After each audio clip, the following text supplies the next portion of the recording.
Bonjour, aujourd'hui nous allons voir comment on calcule la durée de vie d'un roulement.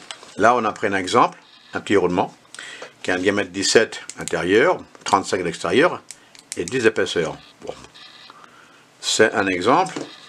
Nous ouvrons le catalogue et on cherche le diamètre 17. Voilà le fameux roulement que nous avons pris un exemple, le 17, 35 et 10.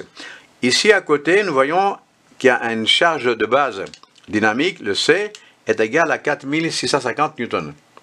À côté, pareil, la charge de base statique, cette fois-ci, le CE, est égale à 2800 newtons. Plus loin, ces chiffres-là, ça ne nous intéresse pas. Donc, on les laisse et on va tout de suite voir comment on calcule. Voilà la formule. La formule pour calculer le nombre d'heures le fonctionnement de ce roulement est égal à LH, est égal 10 puissance 6, 60 pp par an. C est charge dynamique donnée par le constructeur. P est la charge sur le roulement que nous veut imposer. Le N est égal à 3 pour les billes. Donc voilà, donc c'est ici la charge dynamique. Le P est égal à la charge sur le roulement que nous allons imposer.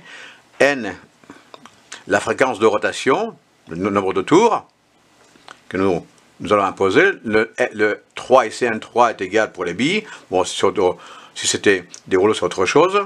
Et CO, la charge de base statique.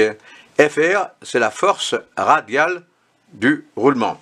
Qu'est-ce que c'est la force radiale? La force radiale, c'est quand il y a un roulement, par exemple, devant les roues d'une moto ou d'un vélo, parce que la force était verticale ou parallèle au rayon. C'est pour ça qu'on appelle ça radial, c'est-à-dire que le roulement travaille en poussant vers le bas. Exemple, les roues avant ou arrière d'une moto ou d'un vélo,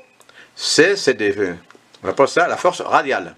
Si par exemple, on mettait ce roulement-là et on avait une force qui était à la verticale ici, donc là on appelle ça les forces axiales. Donc notre cas ici c'est radial. Alors on continue et qu'est-ce qu'on voit ici? Le C on avait trouvé dans le catalogue est à 4150, le CE est égal à 2800. Nombre de tours, on a imposé à 1000 tours minute ici. Pardon, voilà. P, la charge sur le roulement qu'on a imposé à 2000 newtons. N, le 3, le fameux. Et il y a une règle qui s'impose, qui nous dit le CE doit être entre 2800 et le P. Donc le P est égal aussi à, on avait donné 2000, donc c'est correct. Or, par la suite, on applique la formule. LH, 10 puissance 6, 60. N, on a imposé, on a dit que c'était 1000 tours. Voilà. CO, on a dit le C, pardon. Le C, on a le trouvé. C'est le constructeur qui nous le donne, 4150. Ici, le P, 2000 newtons que nous on a imposé, le 3. Et on y va, donc, ici, c'est 1 million, divisé par 60 000, voilà, 60 par 1000, 60 000, la parenthèse ici, le résultat de ça nous donne ça, 2,325, à la puissance 3, et on a la division de cette fraction nous donne ça, 16,66, multiplié par 12,57, ici, ça c'est ici. Toutes ces sommes-là, ça nous donne 12,57. Alors, la multiplication des deux nous donne 209,42 heures.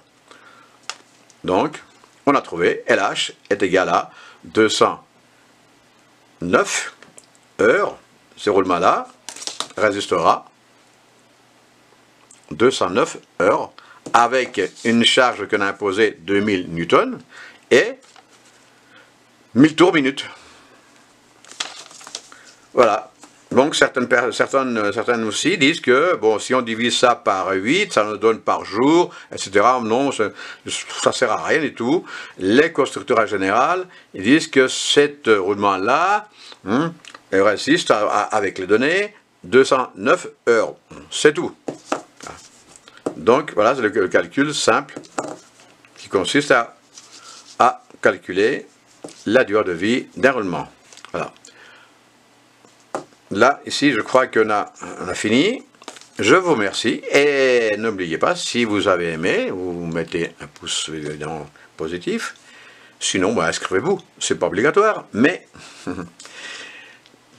c'est ça. Allez, au revoir et merci.